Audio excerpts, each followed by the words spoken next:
Welcome back to In a Tiny Garden.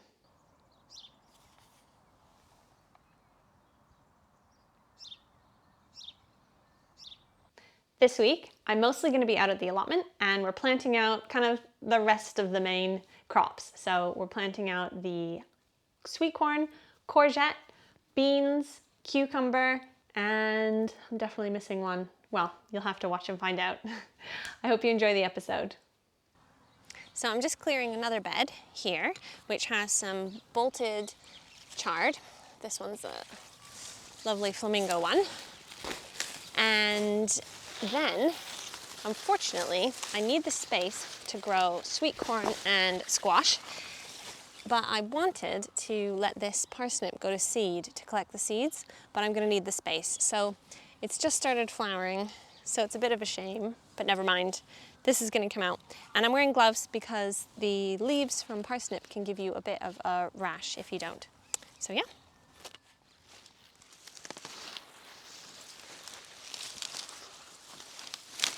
So I'm just breaking the pieces up small to go in the compost bin because the stalks are quite woody on the chard.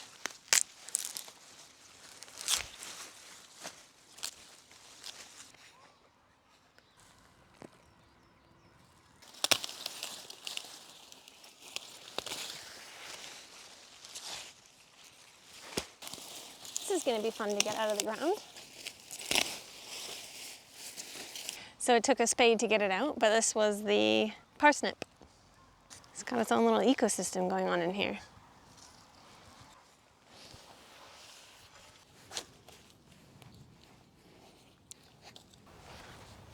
So I just cleared the bed, and now I'm spreading a nice layer of well-rotted horse manure.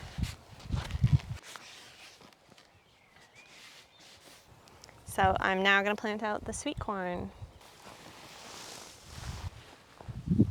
So first is golden bantam, which is a nice organic one I grew last year.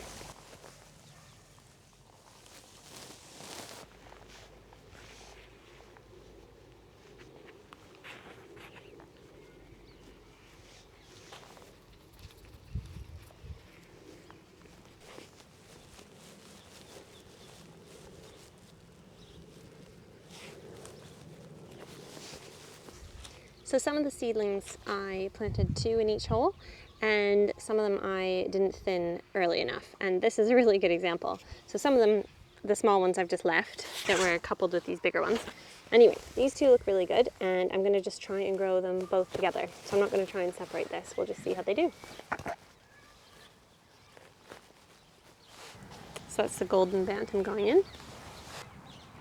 So I planted them in a block rather than in rows because they are wind pollinated. So the pollen needs to shake onto the neighboring plant. And when they're in a block, there's more chance that they'll get pollinated because each individual kernel needs to be pollinated in order for success. So if you haven't had great pollination, when you peel back your ear of corn, you'll see that some of the kernels haven't kind of plumped up. And now I'll plant the tender and true gold sweet corn.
So I've put some short sticks in because I'm going to plant what is left after the slugs have eaten half of them. the dwarf beans, purple queen, and the edamame beans. I'm going to also plant some seeds, bean seeds next to them, so that if these guys fail, also there's not that many of them, they'll be a succession, so the next beans will come up after that. So this one's the edamame, and it's Fiscaby 5, and I grew them last year, and we love edamame beans, so I'm really excited about these. This one's the dwarf French bean, and I've taken so long to plant it out, it's already got little tiny beans on it. That's it for the purple queen and the edamame. I'll just give them a water. Just one left, actually.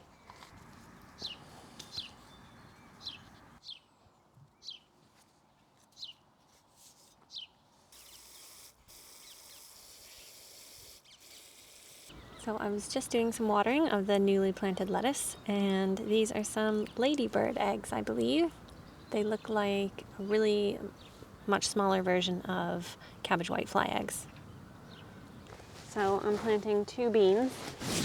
This has gone way too far. Should have been planted out ages ago, but the weather hasn't been good. So this one's the French bean Barlotto Lingua di Fuoco 2, and another one. It's all tangled up. So I'm going to sow some new seeds at the same time, because you can direct sow beans now around these canes, and then I'll tie them at the top.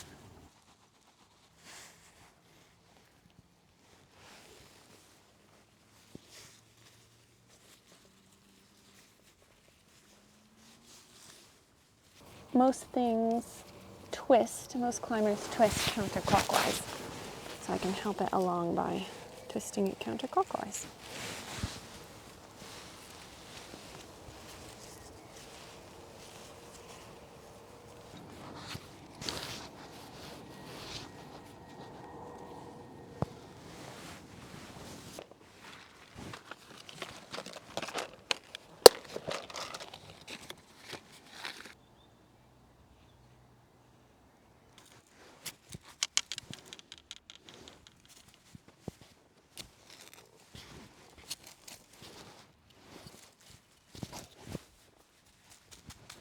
And whilst we're at it, a few more direct sown edamame beans.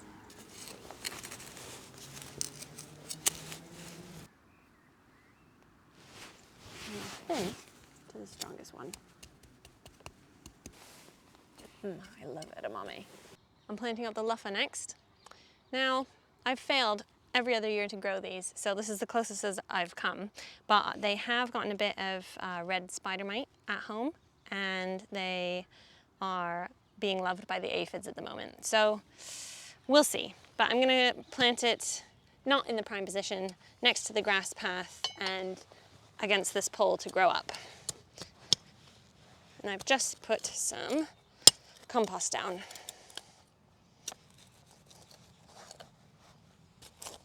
So the Luffa plant, if you don't know already, is literally a Luffa, L-U-F-F-A, and it'll dry. They're in the cucurbit family. Once they're dried, you peel the outer skin off, and then you can chop it up, and it's a sponge, like a scouring sponge.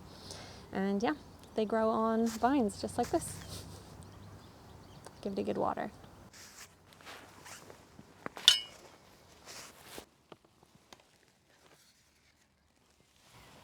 So I'm going to plant out the cucurbits now in between the sweet corn that we planted in this bed, and also on the other bed, at the end of the other bed, to grow up this arch. And there'll be another arch here as well that they can grow up. So we've got 3 courgettes, 1 including the tromboncino, and 3 cucumbers, including a cucamelon, and then squash. I'm not sure how many I have. I want to say 7. Let me count. 7. So one of the squash I'm going to plant in the allium bed, which aren't quite ready yet. And it's really good. They don't have rust in here yet. Fingers crossed. But I'm going to harvest one of the elephant garlics, and then I'm going to plant one of the red curry squash in its place. And then by the time these are all taken out, the plant can ramble all over it if it wants to. So these are big elephant garlic, so I'm actually going to use a spade. Ooh. So it is a bit early. It's not as big as I've grown before. It's actually quite small. So we'll leave the other ones to grow on bigger, but we'll plant the squash in this one's place.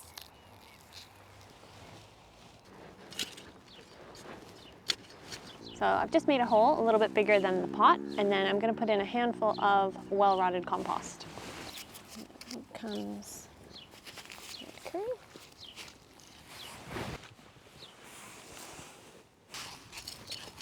I'm going to put this in a little bit deeper because that way we can make a little moat around it and the water will sink right to its roots. So they are very thirsty and very hungry plants.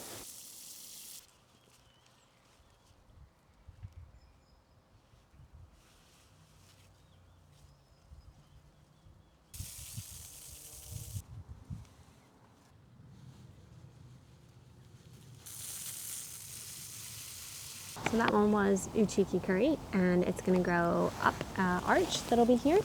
And then nearby I'm planting sweet dumpling, which is that lovely small chestnut one. So it's going to go here.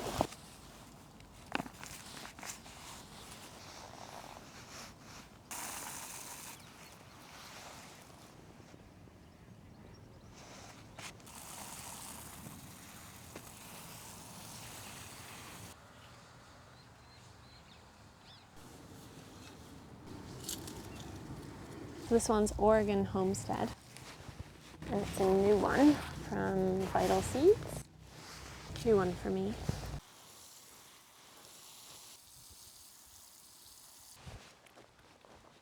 So I'm planting right in between the sweet corn now, but that's fine because these will grow nice and tall. The squash covering their roots, shading them, and keeping them nice and moist. So Meruin is a green kabocha type squash. Another new one for me.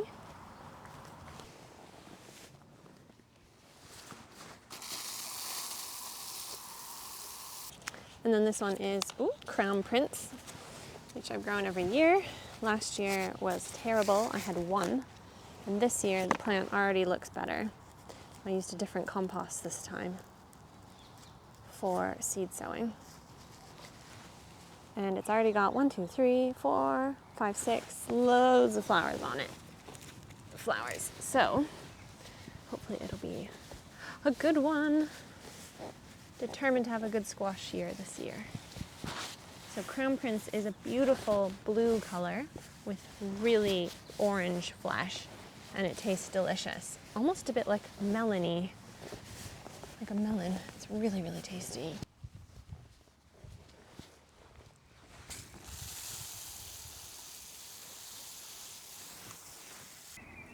So the second last squash is going in a bit of a funny area towards the back, near the rhubarb. And I haven't planted into this area because it used to be the hay bale for the chickens. Anyway, this is early butternut squash. And then the very last squash is honey bear, which is a dark one with a really orange flesh. And this plant is not doing very well. It didn't do very well last year either. I didn't get any fruit, but I'm determined to have a fruit this year. So I'm going to plant this and see how it does, but I'm also going to plant 2 seeds next to it because it's not too late to direct sow your squash as well if you've had any disasters. As I was tucking the plastic under, I broke it. So that's the end of the honey bear squash. I'll plant 2 seeds in this hole instead. And whichever one does better, I'll thin out the other one.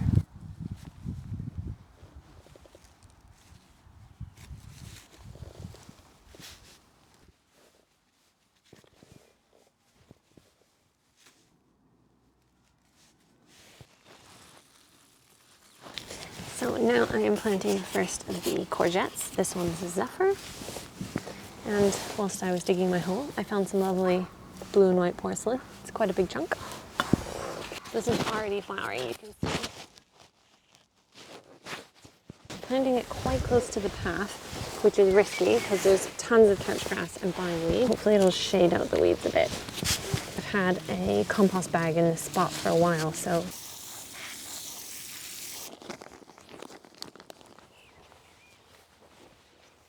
Next courgette, or summer squash, but can also be eaten as a winter squash, is the ginormous tromboncino. So it's going to grow up this archway, and then hopefully the fruits will droop down.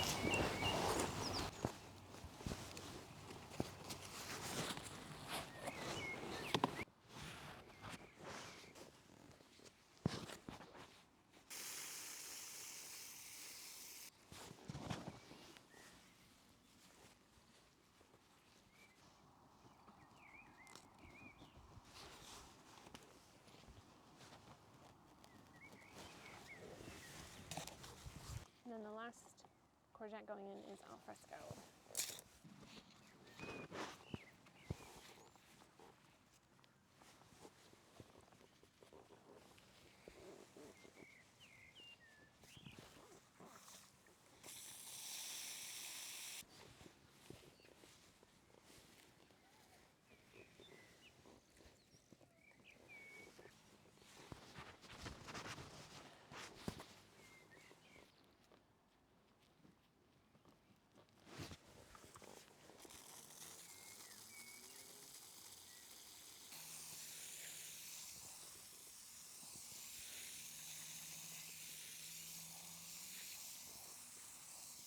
First of the cucumbers going in, this one is burpless tasty green, and it should get quite tall, so it's going to grow up the other side of the arch.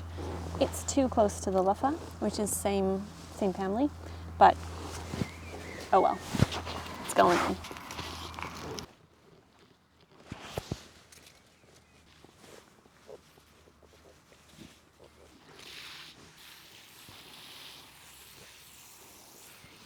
This one's baby patio snacker cucumber, so it won't get very big. And once the lettuce is bolted, it'll have more space.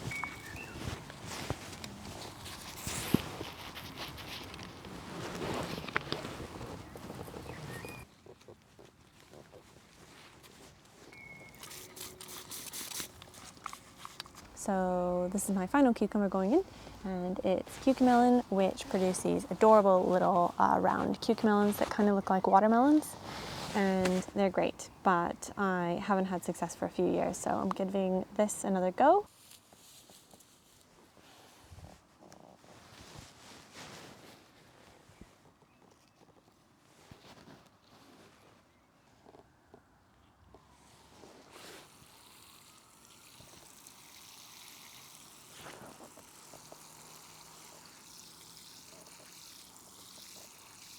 I'm also going to plant direct sow some sunflower seeds because I haven't done it yet this year. And I've heard the slugs have gotten a lot of people's seedlings, so fingers crossed. This is a variety from my friend because I ran out of my own seeds. I grew a really nice purple one last year, but alas, I don't have any seeds left.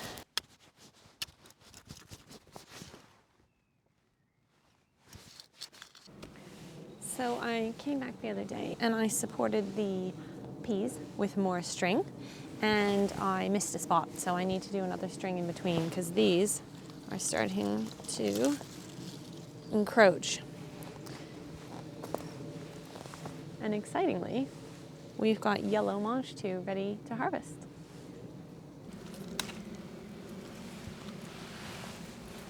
It's only small, but I couldn't resist.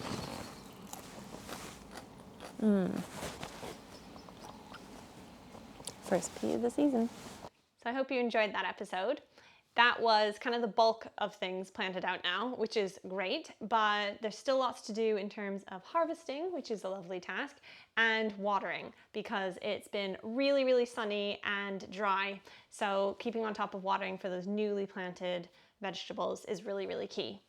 And I realize I don't know who my audience is necessarily, and so it would be really cool if you'd introduce yourself below in the comments if you'd like to. And if you've enjoyed so far, there's a subscribe button here, or you can watch previous episodes by clicking up here. Thanks so much. Would you like one?